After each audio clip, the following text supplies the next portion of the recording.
नमस्कार दोस्तों, मैं लक्ष्मी राघव स्वागत करती हूँ आपका अपनी एक नई स्टोरी में। तो चलिए चलते हैं अपनी स्टोरी। राज्य में राजा था जो राज करता था। बहुत अच्छा राजा था, उसकी प्रजा उससे बहुत खुश थी, वहाँ के लोग उससे बहुत खुश थे। उनकी इवन उसकी मतलब फैमिली सभी लोग उससे बहुत खुश रहते थे, उसकी प्रजा सब खुश रहते थे। तो राजा जैसे जैसे बूढ़ा होता जा रहा था उसे चिंता सताती थी, वो डिप्रेशन में होता जा रहा था, इसलिए कि उसके कोई बेटा नहीं था, इसलिए वो डिप्रेशन में रहता था। इसलिए कि वो अपना राज्य किसको सौंपता, अपने राज्य का उत्तराधिकारी किसको बनाए, इसलिए वह डिप्रेशन में रहने लगा। तो होता क्या है, वो किसी पंडित के पास जाता है और अपनी समस्या का हल बताता है। फिर जो पंडित होते हैं उसे कहते हैं कि आप ऐसे ऐसे करना, और उन्होंने वैसे वैसे विधि विधान से पूजा की। उनको रात में एक सपना आता है, जो सपने देखते हैं तो उसमें कुछ उनको हल बताया जाता है कि आप ऐसे ऐसे करना। राजा वैसे ही करता है, सुबह को सो के उठता है, पूजा पाठ करता है और उसके बाद अपने मंत्रियों को ऑर्डर देता है कि कल सुबह जो आदमी सबसे पहले नहा धोकर तैयार होकर जो भी सबसे पहले मेरे पास आएगा, अपनी बेटी की शादी करा दूंगा और वो मेरे राज्य का उत्तराधिकारी होगा। ठीक है। तो जो प्रजा होती है वो सोचती है कि राजा इतनी मूर्ख तो है नहीं जो इतनी आसानी से इतना आसान फैसला लेंगे, या फिर क्या है, उन्होंने क्यों ये फैसला लिया है, क्या बात है। तो होता क्या है कि जो उनके मंत्री होते हैं ना, वहाँ पे किसी भिखारी को लाकर खड़ा कर देते हैं, जो बिल्कुल फटे पुराने कपड़े पहना होता है, सब गंदे संदे कपड़े होते हैं, उसके लाके राजा के सामने पेश कर देते हैं। पर राजा को तो भगवान जी ने सपना दे दिया था कि आप ऐसे करना। तो फिर राजा क्या करता है, अपनी बेटी की शादी उससे करा देता है, राजकुमारी की शादी उस लड़के से करा देता है जो बिल्कुल फटे पुराने कपड़े होते हैं। तो वो क्या करता है, शादी वादी हो जाती है और उनका उत्तराधिकारी बन जाता है वो लड़का। उसके बाद राजा तो अपना चला जाता है तीर्थ यात्रा पे, सब कुछ सौंप के उनको। उसके बाद वो लड़का उस राज्य को चलाता है, काफ़ी अच्छे से चलाता है, जैसे राजा करता था। प्रजा का ध्यान रखना सब अच्छे से करता है वो। सब लोग उससे भी बहुत खुश थे कि ये भी राजा से कहीं ज़्यादा बढ़कर है, बहुत अच्छा है। ठीक है। उसके बाद क्या होता है कि वो जो मंत्री वगैरह होते हैं उसको देखते कि एक कमरा है जिसमें वो डेली जाता है, और डेली जाता है उस कमरे में जो ताला लगा है उसकी चाबी किसी को नहीं देता। उसमें जाता है, आधा एक घंटा बैठता है, उसके बाद फिर वो बाहर आता है, और ऐसा उस कमरे में क्या है जो वो राजा किसी को नहीं बताता, ऐसा क्या है उस कमरे में।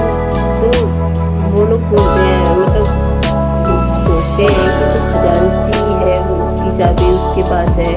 हर जो भी होते हैं सभी के अपने अपने मंत्री पद जो भी होते हैं उनके पास, सबके पास सबकी अपनी अपनी चाबियाँ होती हैं, ऐसा होता है। लेकिन उस कमरे की चाबी ना तो किसी को पता कि क्या है उस कमरे में, ना ही किसी को ये पता कि राजा क्यों जाता है, ऐसा क्या खजाना है उसके अंदर। सबको इच्छा होती है जानने की क्या है उसके अंदर।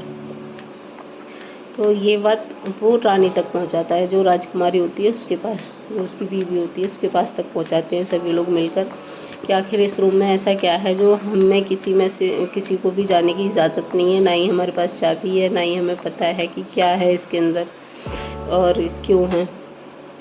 तो वो किसी को नहीं बताता है। उसके बाद वो जिद करती है रानी कि मुझे जानना है इसमें क्या है, मुझे देखना है, इसका ताला खोलो। नहीं खोलता है, फिर वो अन्न सन त्याग देती है, अपना जिद पकड़ के बैठ जाती है। भाई उसकी बीवी थी, तो बीवी की जिद तो आप लोग जानती हो कि वो बहुत ज़्यादा जिद करके बैठ जाती है कि मुझे तो जानना ही है। उसकी जिद करने पर उसने वो कमरा खोला।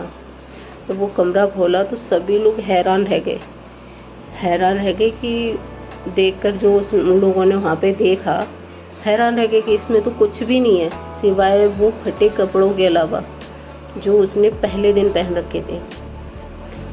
उन कपड़ों के अलावा उस कमरे में कुछ नहीं था। फिर उससे पूछा जाता है, इसमें तो महाराज इसमें तो कुछ भी नहीं है आपके कपड़ों के अलावा, ये फटे हुए कपड़े हैं और कुछ नहीं है। उसने जो जवाब दिया ना, आप लोग सुनकर हैरान हो जाओगे कि क्या जवाब आया। उसने जवाब दिया कि जब भी मुझे घमंड होता है ना अपनी ताकत का, कि मेरे पास पैसा है, प्रजा है, मैं राजा हूँ, मैं जो चाहे वो कर सकता हूँ, जब भी इस चीज़ का मेरे पे घमंड आता है ना, मैं इस कमरे में आकर बैठ जाता हूँ हफ्ते में एक बार और देखता हूँ कि मुझे जिसने यहाँ वहाँ से उठाकर यहाँ बिठाया है, तो मैं क्या था और अभी क्या हूँ। मैं उस चीज़ को कभी नहीं भूल सकता, मैं क्या था और अभी क्या हूँ। मैंने जो लाइफ गुजारी है अपनी पहले की, मुझे पता है वो कितनी तकलीफ़ देती है। अगर मैं किसी को अपनी ताकत का अभिमान दिखाऊं या कुछ भी दिखाऊं, तो जितनी तकलीफ़ मुझे हुई थी ना, उससे कहीं ज़्यादा दूसरों को होगी। इसलिए मैं यहाँ आ जाता हूँ ना और अपने ये कपड़े देखता हूँ, सारा घमंड भूल जाता हूँ। तो भाई ये वीडियो अगर आपको पसंद आ रही है तो ये उन लोगों को भेजो जिन लोगों की आपने कभी मदद की है, और जो आज वो भूल गए हैं ना, जो कहते हैं कि भाई मैं तो इतने पैसे वाला हूँ और ये क्या है हमारे सामने, तो उनको भेजो और बताओ कि आप हमसे बड़े कभी नहीं हो सकते, क्योंकि हमने उस वक्त तुम्हारी मदद की थी जब तुम्हारे पास कुछ भी नहीं था। आज आपके पास लाख दौलत हो जाए, लेकिन आप हमसे बड़े कभी नहीं बन सकते, क्योंकि आपको यहाँ तक पहुँचाने वाले हम ही हैं। तो अगर वीडियो पसंद आई हो तो लाइक करो, शेयर करो, सब्सक्राइब करो।